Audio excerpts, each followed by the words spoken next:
This is my story. When I was 17, it started off as a normal day, a normal Saturday. Dad went off to work. We owned a mushroom farm at the time, and Dad just did his normal stuff on Saturday morning.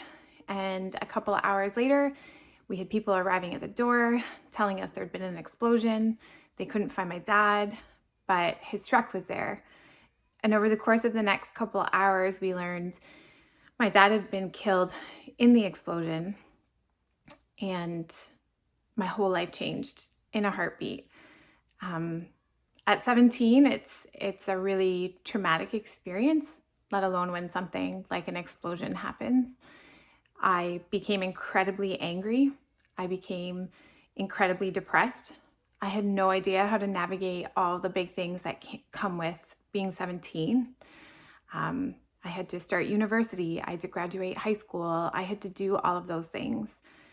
And as I continued to go through those bigger milestones, those bigger events, I really struggled with not having my dad there. He wasn't there when I graduated university. He wasn't there when I graduated from high school. He wasn't there when I got married, when I fell in love, when I had kids.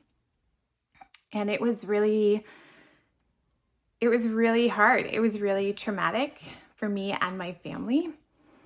And I spent a lot of time trying to figure out what a new normal life would be like. Slowly over time, my grief changed. It wasn't always the I can't breathe, I want to throw up, I can't do this grief. And it slowly changed. As I got older, I learned different ways to keep my dad alive. I learned ways to integrate him into my family, with my kids, different ways of just keeping his memory there even when he's gone.